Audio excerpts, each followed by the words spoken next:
Samuel, on va commencer avec le Dakar. C'était donc la 10e étape entre Belén et La Rioja en Argentine. Une étape de 278 km. Et d'ailleurs, on célèbre aujourd'hui un bien triste anniversaire. Oui, malheureusement, aujourd'hui, ça fait 30 ans que Balavoine est mort dans un accident d'hélicoptère au Dakar. Mais on va revenir donc sur le classement de la 10e étape. Donc en auto, c'est le Français Peter Hansel qui s'impose en Peugeot. En moto, c'est le Slovaque Zvitko. En quad, le Yamaha de Baraganawat, et en camion, c'est l'équipe de Renault Truck.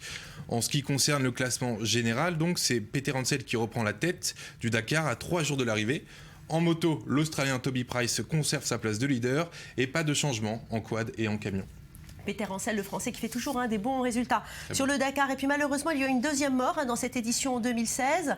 Ce rallye, il est quand même vraiment dangereux. Chaque année, malheureusement, il y a des morts et on se demande mais qu'est-ce qu'on peut faire pour changer ça. Et malheureusement, il n'y a pas vraiment de réponse, si ce n'est en parler et dire que c'est quand même une course qui est très dangereuse.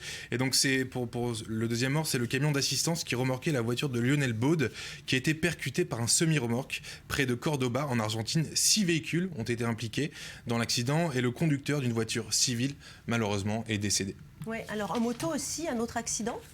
Il y a eu plusieurs accidents, oui. D'ailleurs, oui, je voudrais que vous regardiez ces images. C'est un accident qui est très impressionnant. Alors, on sait que le Dakar demande une vigilance de tout instant et un courage hors du commun. Eh bien, on en a la preuve avec la bravoure de cet homme.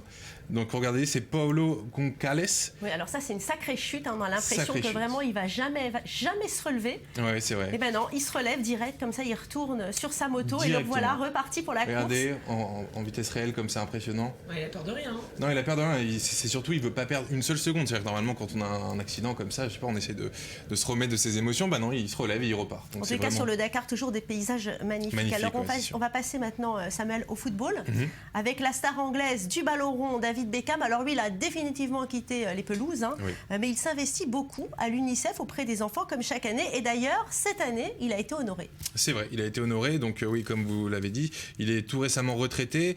Et on va revoir les images. On voit qu'il est entouré donc des plus belles femmes d'Hollywood, comme Miranda Kerr ou Nicole Kidman. Et voilà, on va écouter... Oui, il manque Valérie Pérez, c'est vrai. C'est vous, Virginie Khalifa. Sa femme devrait avoir peur. Vous auriez dû y aller toutes les deux, alors. On ira la prochaine. On peut l'écouter d'ailleurs, on peut écouter son émotion. Je vous laisse le regarder. Le foot a toujours eu une place importante dans ma vie, mais ce que je fais avec l'UNICEF, c'est vraiment ce qui compte le plus. Ça fait déjà plusieurs années et c'est vraiment une cause à laquelle je me suis dévoué corps et âme. J'aime le fait de faire partie d'une organisation qui aide tellement les enfants à travers le monde. C'est ma passion.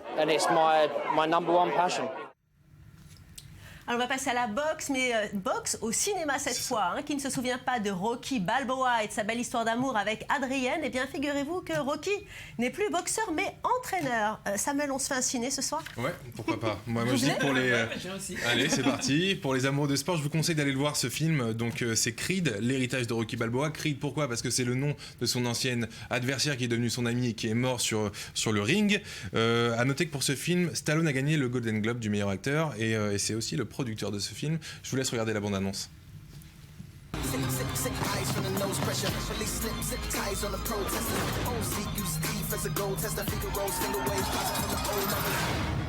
This guy here, that's the toughest opponent you're ever going to have to face. I believe that's true in the ring, and I think that's true in life. Now show me something. Looking at the world on the TV, a day room, rapping over beats. They made electric chairs for us nowadays. Last meal, storm, then to try to stay. Death row.